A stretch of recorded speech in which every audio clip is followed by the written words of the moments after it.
አብርሽና ሄርሜላ መጥቷል ጋይስ በቲክቶክ ማለት ነው። እንግዲህ ሰሞኑን አንችላቸው ምንድነው ይሄ ኩርፍት አይደል ያሉት። እንግዲህ ዛሬ አምላኬ ያለ ነው። አቤት አንተ አምላክ የምታቅ ኖሮማ ሰው አትበድልም አንተ ሰውዬ ማለት ነው። አምላክ የምትፈራ ቢሆን በእርግጥ አጣተኛ ነኝ። በዚህ ማውራትን አልፈልግም። ባይዘው እንዴት ናችሁ? ደህና ናችሁ? አለው እግዚአብሔር ይመስገን። ላይክ ሰብስክራይብ ማድረጋችሁ እንዳትረሱ የኔ ውድ ፋሚሊዎች ማለት ነው። በጣም ነው የምወዳችሁ፣ በጣም ነው የማከብራችሁ። እንግዲህ የሰገጡ መጥቷል ማለት ነው ጋይስ። ሰገጤ ነው ይሄ በነገራችን ላይ መሰገጥ ይባላል። አዶና የስራ ስጥ የሰገጡብን ነው እነዚህ ልጆች ማለት ነው። ተመልካችን ለማናደድ ብላችሁ ህይወታችሁን ባታበላሹ የተመረጠ ነው ማለት ነው። አንቺም ሴት ልጅ ነሽ እናቱ ተረጋጊ፣ አረጋጊ ማለት ነው። ነገ ሌላ ላይፍ ሊኖርሽ ይችላል፣ ህይወት ሊኖርሽ ይችላል። አብርሽ ላይ ማለት በቃ እንጃ አላቅም። የሰው ነው በነገራችን ላይ የሰው ባል የምትቀሙ ሴቶች ማለት ነው። ከሰው ባል የምትለጠፉ ሴቶች ግን እንደው ደህና ናችሁ? እንዴት ናችሁ? ኧረ በስመ አብ ማለት የታችሁ ስትበደል የታችሁ ስታለቅስ ደስ ይላችኋል? እኔ በጣም ነው የሚገርመኝ በነገራችን ላይ በጣም ማለት ነው። ማለት ነገ ይደርስብኛል ብላችሁ ለምንድን ነው የማታስቡ? በነገራችን ላይ ይሄ ማውራ ብዙ በዚህ ሰዓት ዱባይ ውስጥ ታውቃላችሁ በወንድ ነው የሚጣሉት። እግዚአብሔር ይመስገን ቤሩት ጨዋ እኮ ነን። ቤሩቶቼ ወዳቸዋለሁ። በተለይ መዳም ቅመም እግዚአብሔር ይመስገን መዳም ቅመሞች ማለት ነው እንደኔ ከመዳም ቤት ማትወጡ ማለት ነው። አንድ ቀን ውጭ ማትወጡ እንደው እግዚአብሔር ይሁናችሁ ለማለት ይፈልጋለሁ ማለት ነው። እና ዘንድሮ እንግዲህ በወንድ ነው የሚጣለው ሴቶችም የተቀማሙ ነው። ከዛ ውስጥ ደግሞ ሄርሜላ አንዷ ናት። አዎ እውነቱን እኮ ነው ጋይስ። እና ጭራሽ እዛ የግል አርጋ ኩርፍት ወደች። ዛሬ ደግሞ ይዘፍናሉ። አይ ድምፅ አለን ብላችሁ ነው መዘፍናው እናንተውን።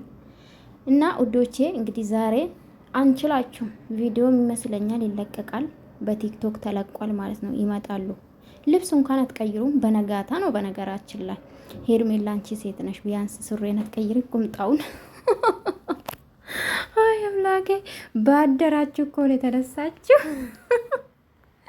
በትላንትና ነው ቪዲዮ ራሱ የሰራችሁና አይ ተጃጃሉብን። አይ አዶናይ እስራ ስጤ ሰግጡ ፈምሷል። የሰገጡብን ነው ይኸው የሰገጡብን ነው። ምንድን ነው የምናረገው ነው ጋይስ? እና ውዶቼ ትላንትና እንግዲህ በሰራው ቪዲዮ እኔ የምላችሁ ማለት ነው በግ የምትሉ ማለት ነው ይጂ በግሽ ይፈልግ የኔ ቆንጆ። እኔ ልንገራችሁ አንድ ነገር ዩቲዩብ ባይኖረኝ እና አብረሽ ዞር ብያላይም። እውነቱ ይሄ ነው። እንደ በፊቱ ቢሰሩ አይ ነበር፣ ግን ዩቲዩበር ነኝ። አይ አም ዩቲዩበር ጋይስ። እንዴ አስተያየት እሰጣለሁ። ሲጀምር ደግሞ ሩታ ጎን ሆንኩ ማለት የሩታ በግ ነኝ ማለት አይደለም። ሴት ስለሆንኩ ነው ባይዘው ማይገባችሁ አላችሁ። እኔ ሁሌም ከተበዳይ ጎን ነኝ። በነገራችን ላይ ነገርኳችሁ። እኔ ሴት ጠበቃ ቢሆን ደስ ይለኛል ባይዘው ያው የመዳም ጠበቃውን የቀራው እንጂ ማለት ነው። እና በግ አይባልም። እሺ እጄና በግሽ ይፈልጊ ሩታን ከሩታ ጎን ወይም ደግሞ ሩታ እንደዚህ ለምን ትበድላላችሁ ማለት ደገፍኩ ማለት ነው። ሲጀምር እኔ ማንም ደጋፊ አይደለሁኝም፣ ግን ወዳጅ ነኝ። ለኔ እቴናት ይሄ ነው እውነታ። በሚዲያ ነው ማቃት። አብርሽ ደግሞ የሚሰራው ስራ ካልጣመኝ አልጣመኝም። አብርሽ ስለተቃወምኩ አብርሽ እጠላለሁ ማለት ነው? ስራው ነው ተቃወምኩት፣ ስራ ነው ጠላሁት። አብርሽ ማንነቱን አልጥላም። ሰው ስለሆነ ለምን እጠላለሁ? እና አንዳንዴ የምትሰሩ ስራ ወቁ። ምጽፉ ዝም ብላችሁ እንጽፋለን ብላችሁ ስለጻፋችሁ ብቻ መጻፍ ስለቻላችሁ ብቻ ባትካፈቱ ጥሩ ነው።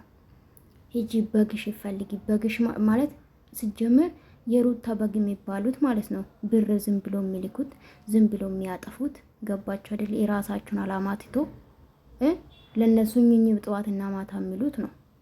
እኔ ደግሞ ፍታዊ የሆነ ነው አስተያየት የምሰጠው። እና አንዳንዴ ጋይስ ዝም ብላችሁ በቃ እንደመጣላችሁ ባታወሩ ደስ ይለኛል ማለት ነው። የእውነት ሁላችሁም አይደላችሁም። እና ትላንትና በሰራው አዎ እንድትጎዳ አልፈልግም። ሴት ናት። እውነታ ይሄ ነው እንዴ። ምን ሆናችሁ ነው? አብርሽም እኮ ሩታ ብትጎዳ ከአብርሽ ጎን ነኝ፣ እንዲጎዳ ስለማልፈልግ። ስፔሻሊ ደግሞ ሴት ልጅ እንድትበደል አልፈልግም። በተለይ ደግሞ እንደዚህ አይነት ጋጥ ወጥ እንደዚህ አይነት ዝሙት የሚያስፋፋ ወንድ ሊደግፍልሽ ነው እንዴ? ነኝ ለማንኛውም በአዲስ ነገር መጥቷል። የጨፈሩ ነው የዘፈኑ ነው።